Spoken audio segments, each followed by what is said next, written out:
धर्मराज युधिष्ठिर कहने लगे कि हे भगवान, कार्तिक मास की कृष्ण पक्ष की एकादशी का क्या नाम है? इसकी विधि क्या है? इसके करने से क्या फल मिलता है? आप विस्तार पूर्वक बताइए। भगवान श्री कृष्ण बोले कि कार्तिक मास की कृष्ण पक्ष की एकादशी का नाम रमा एकादशी है। यह बड़े बड़े पापों का नाश करने वाली है। इसका महात्म्य मैं आपसे कहता हूँ, ध्यान पूर्वक सुनो। हे राजन, प्राचीन काल में मुचुकुंद नाम का एक राजा था। उसकी इंद्र के साथ मित्रता थी और साथ ही यम, कुबेर, वरुण और विभीषण भी उसके मित्र थे। वह राजा बड़ा धर्मात्मा, विष्णु भक्त और न्याय के साथ राज करता था। उस राजा की एक कन्या थी जिसका नाम चंद्रभागा था। वह विवाह चंद्रसेन के पुत्र शोभन के साथ हुआ था। समय वह शोभन ससुराल आया हुआ था।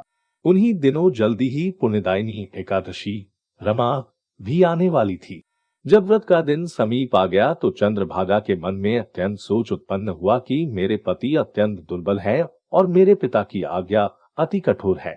दशमी को राजा ने ढोल बजवाकर सारे राज्य में यह घोषणा करवा दी कि एकादशी के दिन भोजन नहीं करना चाहिए। ढोल की घोषणा सुनते ही शोभन को अत्यंत चिंता हुई और अपनी पत्नी से कहा कि हे प्रिय, अब क्या करना चाहिए? मैं किसी भी प्रकार से भूख सहन नहीं कर पाऊंगा। ऐसा कोई उपाय बताओ कि जिससे मेरे प्राण बच सके, अन्यथा मेरे प्राण अवश्य चले जाएंगे। चंद्रभागा कहने लगी कि हे स्वामी, मेरे पिता के राज्य में एकादशी के दिन कोई भी भोजन नहीं करता। हाथी, घोड़ा, बिल्ली, गौ आदि भी तृण, अन्न, जल आदि ग्रहण नहीं कर सकते हैं। फिर मनुष्य का तो कहना ही क्या है। यदि आप भोजन करना चाहते हैं तो किसी दूसरे स्थान पर चले जाइए, क्योंकि यदि आप यही रहना चाहते हैं तो आपको अवश्य व्रत करना पड़ेगा। ऐसा सुनकर शोभन कहने लगा कि हे प्रिय, अब मैं अवश्य व्रत करूंगा। भाग्य में जो भी होगा वह देखा जाएगा।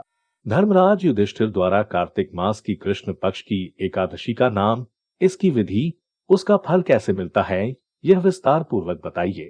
ऐसा पूछने पर भगवान श्री कृष्ण बोले कि कार्तिक मास की कृष्ण पक्ष की एकादशी का नाम रमा है।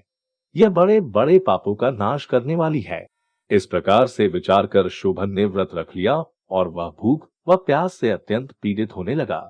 जब सूर्य नारायण अस्त हो गए और रात्रि को जागरण का समय आया, जो वैष्णवों को अत्यंत हर्ष देने वाला था, परंतु शोभन के लिए अत्यंत दुखदायी साबित हुआ।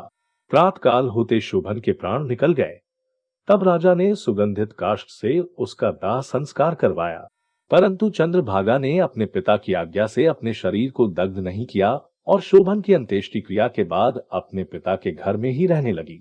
रमा एकादशी के प्रभाव से शोभन को मंदराचल पर्वत पर धन धान्य से युक्त तथा शत्रुओं से रहित एक सुंदर देवपुर प्राप्त हुआ।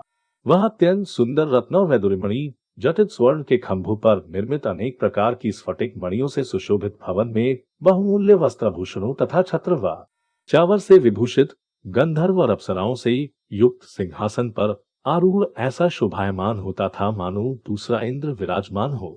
एक समय मुचुकुंद नगर में रहने वाले एक सोम शर्मा नामक ब्राह्मण तीर्थयात्रा करता हुआ घूमता घूमता उधर से जा रहा था। तब उसने शोभन को पहचान लिया कि यह तो राजा का जमाई शोभन है। ब्राह्मण शोभन के पास गया। शोभन भी उसे पहचान कर अपने आसन से उठकर उसके पास आया और प्रणाम आदि करके कुशल प्रश्न किया। ब्राह्मण ने कहा कि राजा मुचुकुंद और आपकी पत्नी कुशल से हैं। नगर में भी सब प्रकार से कुशल है, परंतु हे राजन, हमें आश्चर्य हो रहा है। आप अपना वृत्तांत बताइए कि ऐसा सुंदर नगर जो न कभी देखा न सुना, आपको कैसे प्राप्त हुआ। तब शोभन बोला कि कार्तिक मास की कृष्ण पक्ष की रमा एकादशी का व्रत करने से मुझे यह नगर प्राप्त हुआ, परंतु यह स्थिर है। यह स्थिर हो जाए ऐसा उपाय कीजिए। ब्राह्मण कहने लगा कि हे राजन, यह स्थिर क्यों नहीं है और कैसे स्थिर हो सकता है, आप बताइए, फिर मैं अवश्य वह उपाय करूंगा। मेरी इस बात को आप मिथ्या न समझिए। शोभन ने कहा कि मैंने इस व्रत को श्रद्धा रहित होकर किया है। यह सब कुछ अस्थिर है। यदि आप मुचुकुंद की कन्या चंद्रभागा को यह सारा वृत्तांत बताएंगे तो यह स्थिर हो सकता है। ऐसा सुनकर श्रेष्ठ ब्राह्मण ने अपने नगर लौटकर चंद्रभागा को सारा वृत्तांत सुनाया। ब्राह्मण के वचन सुनकर चंद्रभागा बड़ी प्रसन्नता से ब्राह्मण से कहने लगी कि हे ब्राह्मण, ये सब बातें आपने प्रत्यक्ष देखी हैं या स्वप्न की बातें कर रहे हो? ब्राह्मण कहने लगा कि हे पुत्री, मैंने महावन में तुम्हारे पति को प्रत्यक्ष देखा है। साथ ही किसी से विजय न हो ऐसा देवताओं के नगर के समान उनका नगर भी देखा है। उन्होंने यह भी कहा कि यह स्थिर नहीं है, वह स्थिर रह सके ऐसा उपाय करना चाहिए। चंद्रभागा कहने लगी है, विप्र आप मुझे वहां ले चलो। मुझे पतिदेव के दर्शन की तीव्र लालसा हो रही है। मैं अपने किए हुए पुण्य से उस नगर को स्थिर बना दूंगी। आप ऐसा कार्य कीजिए जिससे उनका और हमारा संयोग हो सके, क्योंकि वियोगी को मिलाना महान पुण्य का कार्य है। सोम शर्मा यह बात सुनकर चंद्रभागा को लेकर मंदराचल पर्वत के समीप वामदेव ऋषि के आश्रम पर गया। वामदेव जी ने सारी बात सुनकर वेद मंत्रों के उच्चारण से चंद्रभागा का अभिषेक कर दिया। तब ऋषि के मंत्र के प्रभाव और एकादशी के व्रत से चंद्रभागा का शरीर दिव्य हो गया और वह दिव्य गति को प्राप्त हुई।